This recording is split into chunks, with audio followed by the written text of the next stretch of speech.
Hey guys, it's Dana and it's time to talk about money. And in this video, I wanted to share some frugal living tips from the Great Depression that we can all use to save money today. Now, I'm a huge fan of spending time with people who are a lot older than me, people in their 70s, 80s, because of all they've been through, and also watching videos from people who've lived through the Great Depression to see how they lived their life, how they saved money during that time period. But let's get started at the top of the list with food. A lot of people are asking about how they can save money at the grocery store, how they can reduce their food costs. We have a big family, we have 6 people in our family, and it is hard. I think during the Great Depression, what a lot of people did was they made sure that they ate everything that they cooked. So if you are making a meal for your family, hopefully at home, that's a good way to save money. A good place to start is to be cooking all your food from scratch. They ate everything, meaning that they ate their leftovers. So save anything you have left over and keep it, and try to make sure that you eat it all. Don't waste food. Don't be throwing food away. And this can be hard. Somebody was saying to me that they try to switch their thinking as far as what they eat at different meals. So you don't always have to have toast or cereal for breakfast. Maybe you have some soup left over from dinner the night before. There's no rule or law that says you can't have soup for breakfast. So try to change your expectation about what types of food you're eating at certain meals as well. And then that way you'll be able to eat up all the things that you have. The goal is to eat so that you can sustain life. And yes, you want it to be pleasurable, but I think over time, sometimes our taste buds can develop as well. I've had some questions on my channel about whether or not I still eat a whole food, plant-based diet, and I do. I have continued to eat that way, and I'm a big fan of mono mealing and also potatoes. Potatoes are one of my favorite foods. I did an all potato diet at one point, which you can check out those videos on my channel. Gardening or growing your own food. So if you can grow your own food, obviously you're going to save money. And one way to start garden beds, I'm not sure the season you're watching this video, but actually now it's the fall, and now's the time to take cardboard boxes and take them out into your yard or wherever you're going to be starting your garden bed, in your yard, hopefully your property, and put it down on the grass. And over the winter, it'll kill the grass. And then in the springtime, it'll break down, and then you'll be able to grow plants and vegetables in that new garden bed. I've done this over and over again, and it really does work. You want to take all the tape and staples, everything off. Hopefully it's a cardboard box that doesn't have a lot of graphics on it. You don't want that. You don't want that to leach into your soil. But you can repurpose items if you save them, or you might have a use for them. So just trying to be careful that you're not just throwing things out unnecessarily. You might have like a way to use it. So just try to consider that before you go just tossing things. And even like jeans, if you have like a pair of jeans with holes in them and you're like, oh, these clothes are all ripped up. I heard someone say once they took a pair of jeans that were ripped, and they, ripped it apart, and they made it into an apron that they could wear when they were cooking. So the apron, that's the next thing. Wearing an apron when you're cooking to try to keep your clothes from getting soiled. If you can wear aprons, then you can do less wash. I don't wash my clothes all the time, right? Like I wear the same pair of jeans, I'll wear them for the day, take them off, and I can wear them again. I don't have to wash them. The only thing I wash every time is, underwear and socks.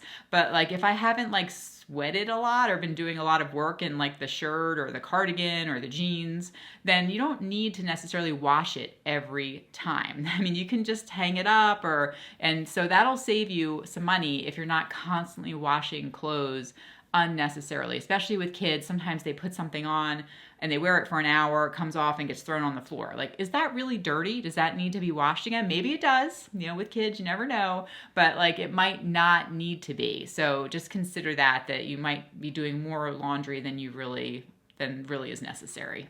Since we're on the topic of clothes, I have lines strung in our basement to hang dry towels. and clothes. And so try to reduce your dryer usage if you can. It'll save on energy costs significantly. Dryers use up a lot of energy. If you can hang clothes outside, then consider doing that. We have neighbors across the street who are awesome.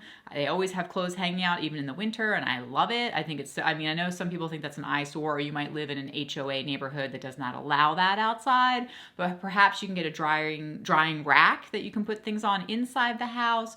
Or if you have a basement, like I said, like we do, I just strung lines in the ceiling, and then I can hang things up in the basement. And there's really nothing in our basement except our washer dryer and like clotheslines. That's what it's like. That's what we do down there.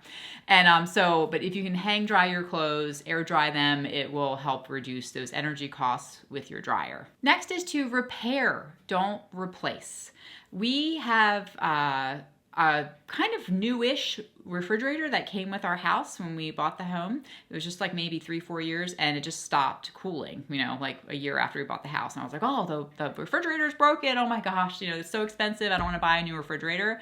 And we hadn't even purchased that refrigerator. The previous owner did, but I, you know, went online. It's LG is the company. And I made an appointment through LG for them to come out and to fix it, to repair it. And when the repair guy came out, you know, he just said, when did you buy it? I said, oh, I don't remember. Here's the model number or whatever on it. But it was covered. It was still covered under warranty. So it was absolutely no cost. They fixed the refrigerator. It was still under that warranty, which I didn't even know it was still under warranty because I hadn't purchased it. I didn't know when it was purchased, but they had that information on file from the serial number or the model number of the refrigerator, and it was a free repair. Same thing with, the dryer broke, and I did the same thing. I went online to the company, made an appointment. They came out, and it was like $100 to repair our dryer. And same thing with our washing machine. We have a lot of people in the house. We do a lot of laundry, a lot of wear and tear on our appliances. And so the washing machine just had like a screw was loose in the center, and he just like fixed it. He took it apart and fixed the screw, put the screw back in. If you can do this yourself or know someone that can come over and help you to repair these things, that's obviously a win. That's the best case scenario. But if you don't know anyone who can repair things, or you can't repair them yourself, you can go onto the company websites and make an appointment for repair for them to come out and at least give you an estimate of what it would cost to repair it. And if it's like $100, that's way, way cheaper than going out and buying a brand new washer, dryer, refrigerator, dishwasher, whatever the appliance might be. So look into repairing it before you replace it. Okay, since we were talking about dryers and appliances, let's talk about energy costs, reducing energy. So it's obviously a great thing if you can turn out lights when you leave a room. Best thing to do, have lights out when you're not in the room. If you can unplug things when you're not using them, that's great. We have 4 kids. They don't always turn out the lights, so it's hard, but we kind of run around trying to do that. However, what I did was I purchased these outlet timers. Let me grab it. I'll show it to you. Okay. All right, so here it is. All right, so these are the little timers. Can you see that? So it just plugs into your outlet. It was $12 for a pack of 2 of these, and it has this like timer on here. Like you just set the time to whatever the time is, and then you can kind of set it to shut off the power in that outlet. So I have it set 10 p.m. to 7 a.m.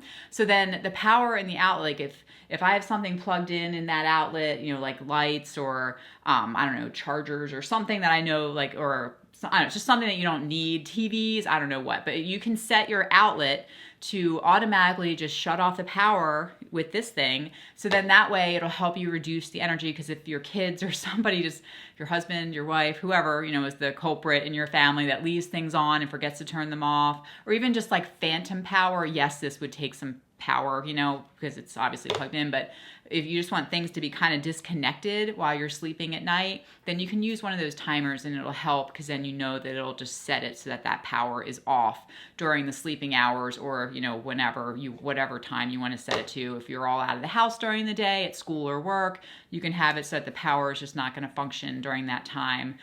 So that way you know for sure that nobody's going to leave a light on, or you know, whatever it may be, a lamp. I'm talking about lamps, obviously. But so trying to reduce your energy costs by turning out lights, unplugging things, and then your thermostat along those same lines. you can get programmable thermostats, and make sure you have one of those installed if you can.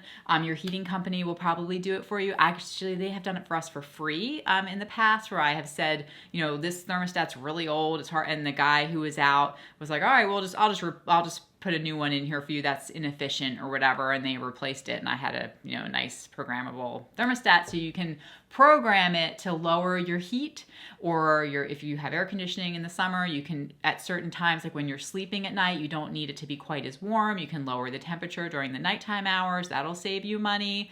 And then, or just keeping it at a lower temperature and doing what I've done for years.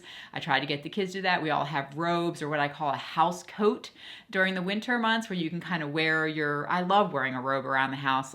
It just like makes me feel like I'm off duty, like I'm comfortable. And I think I have pockets. I love it. But like, so if you wear robes, slippers, things to kind of keep you warmer in the house, so that way you don't need to keep the heat quite so high, then that'll help to reduce your costs. Reusable products. Let's talk about those. So during the Great Depression era, people used cloth diapers, and I cloth diapered our kids. And it might sound a little bit like, wait, really? But cloth diapering is really a fabulous thing. And, you know, modern day washing machines can handle it. It's not a big deal.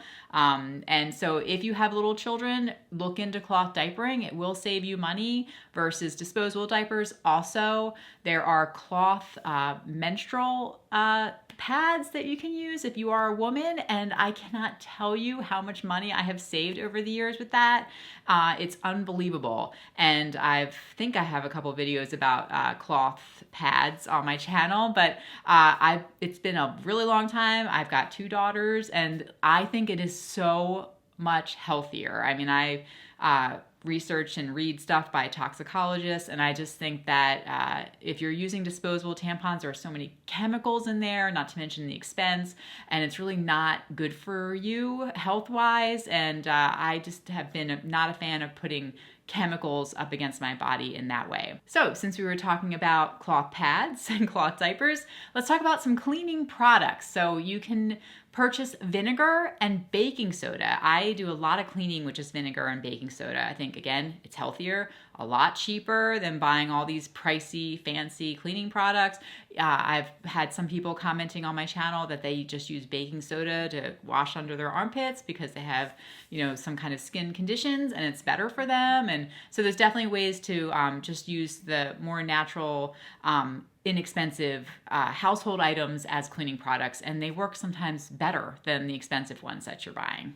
And last on my list is to bike. I have a really big love affair with my bicycle. I do love biking so much. I really think that it's, you know, obviously healthier, better for the environment, and a lot cheaper, because then you're not having to fill your car with as much gas. So if you can bike places, I have family that lives in the area, and we often will bike to their house as opposed to driving, and it's awesome. So if you can use your bicycle more and try to use that, there's a couple YouTube channels that I can't think of the name, that are just fantastic, which are all about places you can live where you just bike everywhere. And man, I just wish that that was more prevalent in the United States, that we had more bike lanes and more towns that were really, I just love it. I wish I didn't even have to have a car. I really hate cars. I wish I could just eliminate my cars and just bike everywhere. That would be fantastic. Or walk, you know, but we don't live in an area like that. And within the United States, I have to get to work, and it would take me like 3 hours to bike to work. So yeah, anyway, but if you can use your bike, that will save you money, reduce your gas, and then stay home more often, right? Like, try to do more things at home with your family, take walks, try not to spend as much time in the car if you can, and that will certainly save you money. Okay, so hopefully that gave you some ideas on how to utilize and implement some tips from the Great Depression to save money, to live more frugally. If you have any other ideas, please leave them down below in the comments. My list is certainly not exhaustive. I know you guys have some amazing ideas, and maybe you have some recipes for how to make your own homemade laundry detergent, things like that. So if you want to share them down below, that'd be fantastic. Not only for me, but for everybody reading them. And if you would like to see a video on saving an emergency fund, which is something that I am working on on beefing up this year, then you can go ahead and click here. And if you do, I'll see you in that video. Okay, bye guys.